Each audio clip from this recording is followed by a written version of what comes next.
मेरी खाला का जब इंतकाल हुआ तो मेरे खालू दलाल बनकर मुझे लोगों की कोठियों में छोड़ आते, और जब मुझे अपनी हवस का वो लोग निशाना बना लेते तो कुछ पैसे मेरे हाथ में पकड़ा कर घर से निकाल देते। एक दिन रास्ते में खड़ी थी, एक गाड़ी वाला आया। उसने मुझे 50 लाख रुपए और एक घर देने का बोला। बदले में उसके घर मुझे 1 साल रहना था। मैं मान गई। फिर मुझे उस आदमी ने रात को मेरे साथ ऐसा काम किया कि मेरी रूह पनाह हो गई। वो तो मुझसे, मेरा नाम मीरा है, मैं इस दुनिया की सबसे बदकिस्मत लड़की थी। जी मैंने यही कहा क्योंकि मैं बहुत ज्यादा खूबसूरत थी। कभी कभी खूबसूरत औरत बहुत ज्यादा बदकिस्मत होती है क्योंकि सारी दुनिया उस पर अपना हाथ साफ करना चाहती है। मेरी जिंदगी कहानी में बहुत ज्यादा दुख है। सबसे पहला दुख तो ये है कि मेरे माँ बाप इस दुनिया से उस वक्त चले गए जब मैं सिर्फ 7 साल की थी। मुझे नहीं पता कि उनके साथ क्या हुआ था, लेकिन वो अचानक ही इस दुनिया से चले गए थे और मुझे बताया गया था कि तुम्हारे माँ बाप कभी वापस नहीं आएंगे। मेरी मासूम आंखों में आंसू भी नहीं थे क्योंकि मुझे समझ ही नहीं आ रही थी और यकीन नहीं हो रहा था कि ये सब कुछ क्यों हो चुका है। मेरे चाचू ने कहा कि उसकी शादी मैं अपने बेटे से करूंगा और उसको अपने साथ ले जाऊंगा, लेकिन मेरी खाला ने शोर डाल दिया कि 7 साल की बच्ची की शादी करोगे तुम? तुम्हें शर्म आनी चाहिए। उन्होंने कहा कि मैं तो इसको अपनी बहू बना रहा हूं और मैं इसका चाचू हूं, तो इस पर पहला हक मेरा है। लेकिन मेरी खाला बड़ी बहादुर औरत थी, सबसे लड़ गई और मुझे अपने घर ले गई। उनकी वैसी भी कोई औलाद नहीं थी, उन्होंने मुझे अपनी बेटी बना लिया। जब तक खाला हयात थी मुझे बहुत प्यार दिया, मुझे समझाती रहती थी कि तुम बहुत ज्यादा खूबसूरत हो, तुम्हारे सर पर बाप का साया भी नहीं है और तुम्हारा कोई भाई नहीं है, इसीलिए तुम्हें बहुत ज्यादा मजबूत होना है। मैंने कहा कि खालू है ना, अगर आप मेरी माँ हैं तो मेरे बाबा जैसे ही हैं वो। पर खाला ने कहा कि आपको कभी भी भरोसा नहीं करना क्योंकि बाप सिर्फ एक ही होता है, इसी तरह भाई भी सिर्फ एक ही होता है, बाकी दुनिया वाले सारे दरिंदे होते हैं। मुझे उस वक्त ये बातें समझ नहीं आती थी, लेकिन वो बहुत अच्छी थी, मेरा ख्याल करती थी, अपने शौहर से झगड़ा करती थी। एक दिन मेरी खाला ने मुझे गोश्त के सालन में से सबसे अच्छी बोटी खिला दी तो मेरे खालू ने नाराज होकर झगड़ा किया कि इसको इतना खिलाने पिलाने की क्या जरूरत है, ये तो कल को अपने घर चली जाएगी, हमारा ही खा रही है लेकिन हमारे किसी काम नहीं आएगी। मुझे बड़ा दुख हुआ क्योंकि मुझे ये बातें समझ आना शुरू हो गई थी। मेरे खालू ने मेरी खाला को इतने सदमे दिए थे, उनको बांझपन के ताने देते थे कि वो वक्त से पहले ही बहुत ज्यादा बीमार रहने लगी और दुनिया से चली गई। जब मेरी खाला आखिरी सांसें ले रही थी मैं उनके पास आई थी और बार बार कह रही थी कि मुझे लगता है कि मैं मर रही हूं और साथ तुम भी मर जाओगी, क्योंकि तुम्हारा क्या होगा। उन्होंने मुझे मरने से पहले इतना कहा कि यहां से भाग जाओ, चली जाओ यहां से। मुझे समझ ही ना आई कि वो ऐसा क्यों कह रही थी और मैं यहां से कहां जाती, क्योंकि खाला इस दुनिया से चली गई लेकिन खालू हयात हैं और मैंने यही सोचा कि खालू बाप की जगह है और मैं यही समझती थी। 2 हफ्ते भी नहीं हुए थे कि एक दिन मुझ पर पहली कयामत टूटी जब मेरे खालू किसी आदमी को घर ले आए और उसे बैठक में बिठाया और मुझे कहा कि चाय बना दो। मैंने चाय बना दी। थोड़ी देर के बाद कहा कि तैयार होकर कमरे में चली जाओ उस आदमी के पास। मैंने कहा कि मैं उसके पास क्यों जाऊं? उन्होंने कहा क्योंकि उसने मुझे तेरे लिए पैसे दिए हैं, जा दफा हो जा। मैंने कहा कि आपको शर्म नहीं आएगी, मेरी दलाली करेंगे आप? मैं सोच भी नहीं सकती थी कि मेरा खालू मेरे साथ ये सब कुछ करेगा और वो भी इतनी आसानी से कैसे तन कर खड़ा था वो मेरे सामने, और कैसे उसने मुझे कहा कि तेरे लिए बंदे को लेकर आया हूं और तैयार होकर उसके कमरे में जा। क्या दुनिया में इस तरह के भी लोग होते हैं जो बुराई को इतनी आसानी से कर जाते हैं? उनके लिए बुराई करना इतना आसान कैसे हो सकता है? खालू ने कहा कि हाँ तो और क्या करूंगा, तो किसी काम की है नहीं, सारी जिंदगी तेरी खाला ने तुझे इतना खिलाया है, तू भी तो हलाल कर अब। मेरे खालू को क्या परवाह होनी थी, मैं उनकी अपनी औलाद नहीं थी, इसलिए शायद मुझे मेरी खाला ने कहा था कि भाग जाओ, लेकिन बात को मैं समझ नहीं पाई थी।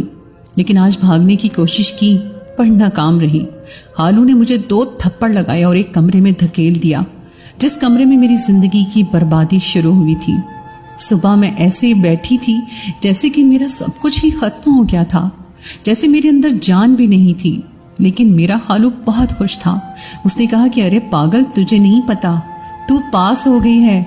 ये बड़ा आदमी था, अब ये हमें बड़े बड़े क्लाइंट ढूंढ के देगा, दोनों मिलकर कमाएंगे, मिलकर खाएंगे। मैंने कहा कि शर्म आनी चाहिए तुम्हें, तुम्हारी बीवी को मरे हुए अभी 2 हफ्ते भी नहीं हुए और तुमने मेरे साथ ये सारे काम करने शुरू कर दिए। उसने कहा कि मैं तो अपनी बीवी का इंतजार कर रहा था कि कब मरती है, क्योंकि उसके होते हुए तो मैं ये नहीं कर सकता था।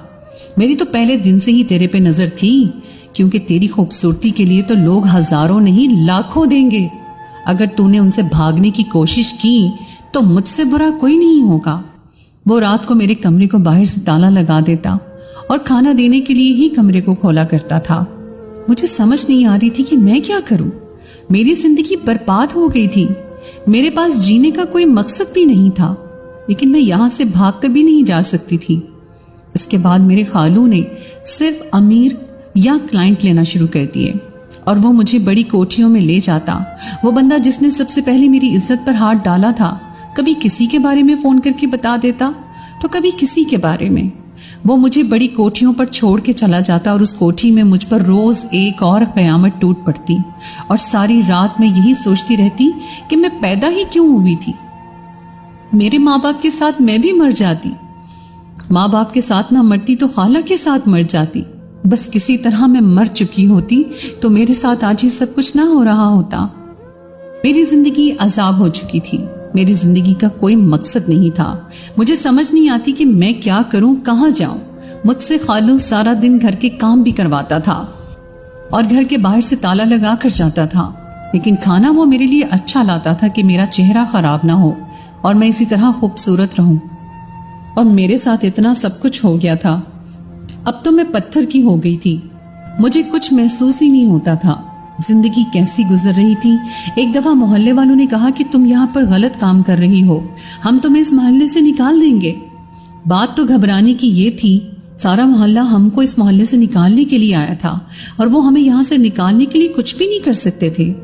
लेकिन आज मुझे इस बात की खुशी हो रही थी। खुशी इसलिए हो रही थी कि शायद इस तरह मेरी इन सारी चीजों से जान छूट सकती थी। मेरे अंदर उम्मीद जागी। मैंने कहा कि कोई तो मुझे बचा ले, पर मोहल्ले वालों ने कहा हम इस घर को आग लगा देंगे ताकि तुम भी इसके साथ ही खत्म हो जाओ। मुझे इससे भी कोई मसला नहीं था, अगर मुझे मर के निजात मिलती थी तो मुझे मौत से डर नहीं था। लेकिन चाचा ने पुलिस वालों को पैसे खिलाए और मोहल्ले वालों को चुप करवा दिया गया। जब मेरी कीमत लगती तो मेरे खालू मेरे हाथ में भी कुछ पैसे रख देते थे। मुझे उसको देखकर बड़ी तकलीफ होती थी। मैं इन पैसों को इस्तेमाल नहीं कर सकती थी, बल्कि उनको एक डब्बे में रख देती थी। सोचती रहती थी कि जिंदगी में आज तक मेरे साथ कुछ भी अच्छा नहीं हुआ। पहले मेरे माँ बाप इस दुनिया से चले गए, फिर मेरी खाला जो मेरी ढाल बनी हुई थी और मुझे सारे जमाने से बचा कर बैठी थी, वो भी इस दुनिया से चली गई। मेरे खालू ने मुझे माले गनीमत समझकर मेरी कीमत लगाना शुरू कर दी और मुझसे गलत काम करवा रहा है। क्या मकसद है जिंदगी का? क्या है मेरी जिंदगी में? क्या करूंगी मैं? क्या इसी तरह लोगों के हाथों खिलौना बनी रहूंगी? अपनी जान लेने का दिल करता था, लेकिन मौका ही नहीं मिलता था। एक दिन कहीं जा रहे थे तो रास्ते में देखा कि एक औरत जमीन पर बैठी थी और उसके साथ 2 बच्चे भी थे। वो भीख मांग रही थी। उसके बोर्ड पर लिखा था कि मेरा इस दुनिया में कोई नहीं है, मैं एक बेवा हूं, मेरी मदद की जाए। वापसी पर मैंने सारे अपने पैसे उसे दे दिए और उसने दूर से मुझे दुआ दी, लेकिन अब शायद मुझे किसी की दुआ भी नहीं बचा सकती थी। पता नहीं मुझे किस बात की सजा मिल रही थी। कोठियों वाले बड़े बड़े क्लाइंट कभी कभी ही मिलते थे। मेरा खालू इस कदर लालची हो चुका था कि वो एक दिन भी खाली नहीं जाने देता था। उसने मुझे सड़क पर भी खड़ा करना शुरू कर दिया। ये एक बड़ी ही मसरूफ सड़क थी। वो मुझे यहाँ पर खड़ा करता और लोग मुझे अपने साथ ले जाते, लेकिन खुद वो आस पास होता था, इसलिए मैं भाग नहीं सकती थी। एक दिन कुछ ऐसा हुआ कि मैं हैरान रह गई। मैं सड़क पर खड़ी थी और जिस तरह के मैंने कपड़े पहन रखे थे और मेकअप किया हुआ था, मुझे देखकर कोई भी समझ जाता कि मैं कौन हूँ। मेरे सामने आकर एक बड़ी सी गाड़ी रुक गई सब कुछ रोज यही होता था। मुझे उसमें कोई नई बात नजर नहीं आई। गाड़ी के अंदर जो भी शख्स बैठा था उसका चेहरा दिखाई नहीं दे रहा था। उसने कहा, मेरे साथ आओगी? मैंने कहा कि ठीक है। क्या लोगी? मैं तुम्हें एक बंगला और 50 लाख रुपए दे दूंगा। मैंने कहा, लगता है आपने नशा किया हुआ है। उसने कहा कि नहीं, मैं बिल्कुल भी नशे में नहीं हूं। अगर तुम मेरे साथ आने को तैयार हो तो मैं तुम्हें एक बड़ा बंगला और 50 लाख रुपए दूंगा। मुझे किसी बात पर भरोसा नहीं था। इसी तरह के लोग ऐसी ही बातें करते थे। मैंने कहा कि अगर आप ये सब कुछ नहीं देंगे तब भी मैं आपके साथ आ जाऊंगी, क्योंकि मेरी मजबूरी है। उसने कहा कि नहीं, तुम्हें अपनी मर्जी से आना होगा और उसके बाद वहां जो भी होगा वो तुम्हें करना होगा। मैंने कहा कि एक इंसान मरा हुआ हो तो उसको और क्या कोई मार लेगा। मैंने कहा कि ठीक है, जो भी बात है मुझे मंजूर है। मैंने मेरे खालू को इशारा किया कि जा रही हूं। उसने दूर से गाड़ी देखी और कहा कि ठीक है, अच्छी बात है। उसने खालू को पैसे दे दिए और मुझे अपने साथ ले गया। गाड़ी के अंदर बैठ गई तो मैंने उसकी शक्ल देखी। वो एक लड़का था। उसकी उम्र शायद 25 या 26 साल होगी, लेकिन देखने में इससे भी कम लग रहा था। उसने कहा कि तुम बहुत खूबसूरत हो। मैंने कहा कि ठीक है, मैं इस तरह की बातें सुनती रहती हूँ। उसने मुझे रास्ते में पूछा कि तुम ये काम क्यों करती हो? मैंने कहा कि मैं अपनी मर्जी से नहीं करती। मेरा खालू बड़ा जल्लाद आदमी है। वो मुझसे ये काम करवाता है। मेरे माँ बाप इस दुनिया में नहीं है। मेरा दिल करता है अपनी जान दे दूं, लेकिन वो मुझे मरने भी नहीं देता है। उसने कहा कि तुम ये काम छोड़ दो, कोई और काम कर लो। तो मैंने कहा कि पुलिस चोर को पकड़ सकती है, डॉक्टर इलाज करता है, दर्जी कपड़े सीता है, अब मैं यही सब कुछ कर सकती हूँ, क्योंकि मुझे अपने घर की इज्जत तो कोई बनाएगा नहीं। जहां भी जाऊंगी लोग मुझे ऐसे ही नजरों से देखेंगे और मुझे अपने बाप का माल समझकर मुझ पर हाथ साफ करने की कोशिश करेंगे। मैं पढ़ी लिखी भी नहीं हूं, मैं क्या करूंगी? ये दुनिया मेरे लिए दोज़ख बन गई है। अब मैं क्या कर सकती हूँ? मैं मशीन की तरह बोलती रही। जब हम उसके घर की तरफ गए तो उसका घर बहुत बड़ा था। मैंने मजाक किया और कहा कि ये वो बंगला है जो आप मुझे देने वाले हैं। उसने कहा कि हाँ, ये वही बंगला है, लेकिन इतनी आसानी से नहीं मिलेगा। मैंने कहा कि मुझे यकीन है कि तुमने नशा कर रखा है, लेकिन बहुत अमीर आदमी हो, इसलिए शायद कोई ऐसा नशा किया है कि तुम नशे में लग भी नहीं रहे हो। उसने कहा कि तुम अंदर चलो। मैं अंदर आ गई तो उसने मुझे हॉल में बिठाया और पूछा कि कुछ खाओगी? मैंने गुस्से से कहा कि मुझे भूख लगी है, क्योंकि ये शख्स कुछ ज्यादा ही अच्छे से पेश आ रहा था और मुझे इज्जत की आदत नहीं थी। मुझे लगा कि ऐसे ही मेरा टाइम और बर्बाद करेगा। उसने कहा ठीक है, खाना लगा देते हैं। आधा घंटा खाना लगने में लग गया और बहुत ही मजेदार खाना था। मुझे भूख नहीं लगी थी, मैंने गुस्से में कहा था, लेकिन फिर भी मैंने खाना खा लिया। और उसके बाद मैंने उसे कहा कि क्या चाहते हो, तुम क्यों मेरा वक्त बर्बाद कर रहे हो? उसने कहा कि देखो, मैंने तुमसे झूठ नहीं बोला था, ये घर भी तुम्हारा हो जाएगा और 50 लाख रुपए भी तुम्हारे अकाउंट में चले जाएंगे। तुम्हें दोबारा अपने उस खालू के पास नहीं जाना पड़ेगा जो तुमसे जबरदस्ती ये सब काम करवाता है। मैंने कहा कि तुम ऐसा क्यों करोगे? उसने कहा कि मैं बहुत बड़ा आदमी हूं, एक दफा तुम यहाँ पर आ गई और अगर उसके बाद तुमने कहा कि तुम यहाँ से नहीं जाना चाहती तो तुम्हें किसी का बाप भी यहाँ से नहीं ले जा सकता। और तुम्हारा वो खालू गलत काम करता है। गलत आदमी की बुनियाद मजबूत नहीं होती। चंद पुलिस वालों को रिश्वत दे के अगर वो कुछ लोगों को चुप करवा लेता है तो इसका मतलब ये नहीं कि वो कोई बड़ी चीज है। उसको खत्म करना या उसको चुप करवाना तो मेरे बाएं हाथ का खेल है, लेकिन तुम्हें जिंदगी भर मेरे साथ रहना होगा। मैंने कहा कि क्यों, आप मुझसे निकाह करेंगे? क्योंकि मुझे उसकी बातें अभी भी फजूल लग रही थी। उसने कहा कि तुम्हारे साथ कोई तो निकाह करेगा, लेकिन मैं नहीं करूंगा, क्योंकि मैं पहले से ही शादीशुदा हूं और मेरे 2 बच्चे भी हैं। तो कौन करेगा निकाह? मैं भी मतवज्जो हुई।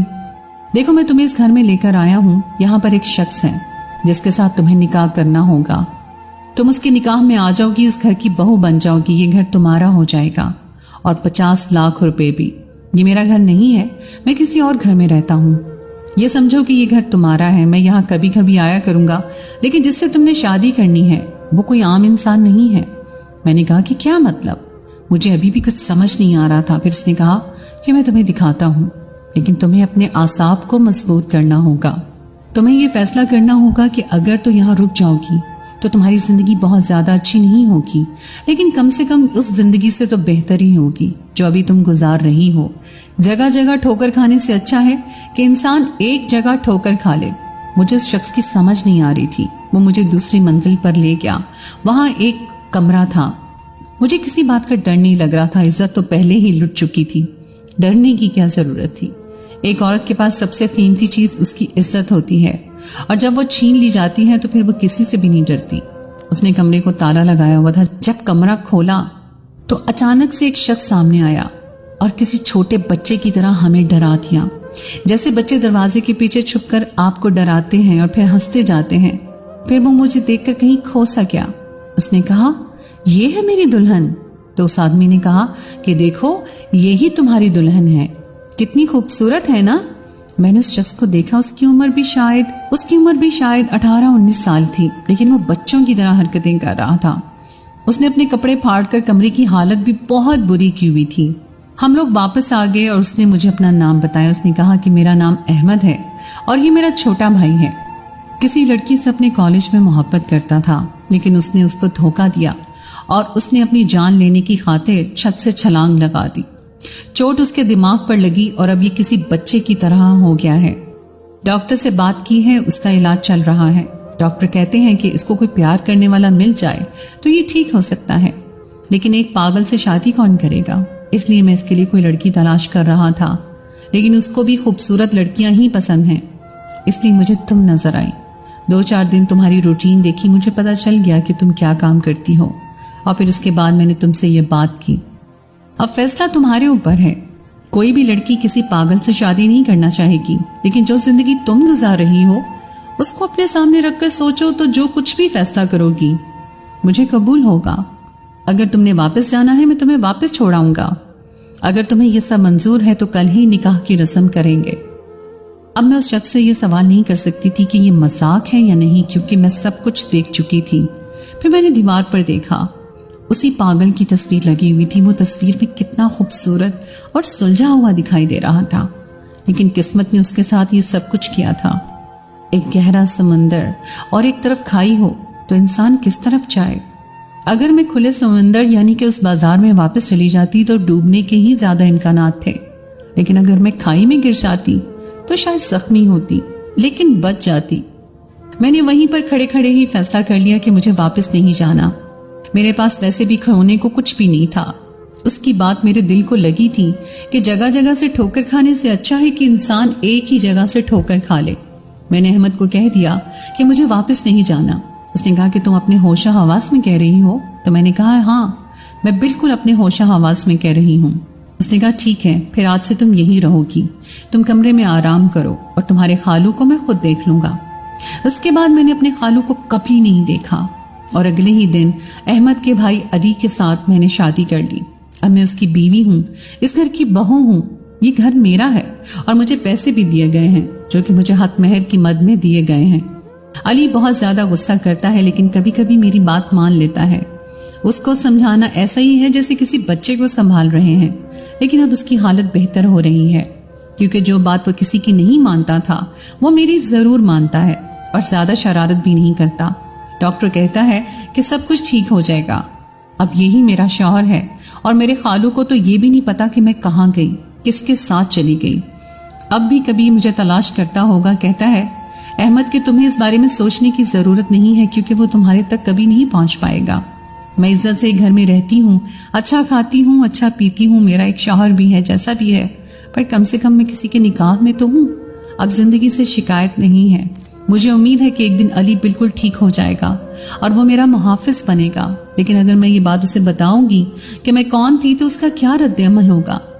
अहमद कहते हैं कि अली को इन सारी बातों के बारे में बताने की जरूरत ही नहीं है, कभी भी उसे ये बात नहीं बताना। जिंदगी गुजर रही है और पहले से बेहतर है, इसलिए मैं खुश हूँ। मुझे किसी से कोई शिकवा नहीं है। जो सब मेरे साथ हुआ वो भी बुरा हुआ। अब भी मुझे बुरा ख्वाब बनकर डराता है, लेकिन मैं इन सारी चीजों को भूल ही जाना चाहती हूँ। मेरी जिंदगी की कहानी पर यकीन करना शायद इतना आसान नहीं है, लेकिन इस दुनिया में क्या कुछ नहीं होता। वो भी एक मर्द ही था जिसने मेरी खाला के जाते ही मुझे अपने कारोबार का जरिया बना लिया। इस दुनिया में मुख्तलिफ किस्म के लोग होते हैं। آج میں کسی کی بیوی ہوں، اسی لیے اس بات کی مجھے سب سے زیادہ خوشی ہے۔ اگر کل کو میرا شوہر ٹھیک ہو گیا، جو کہ مجھے لگتا ہے کہ ٹھیک ہو جائے گا، تو پھر تو میں اور بھی زیادہ خوش قسمت ہو جاؤں گی۔ اب میں نماز بھی پڑھتی ہوں، پہلے تو اللہ کے سامنے جانے کی ہمت ہی نہیں ہوتی تھی، لیکن اب دل کو بہت سکون ملتا ہے۔ تو دوستو، یہ تھی ہماری آج کی کہانی۔ امید ہے آپ کو آج کی کہانی پسند آئی ہوگی۔ کہانی اچھی لگی تو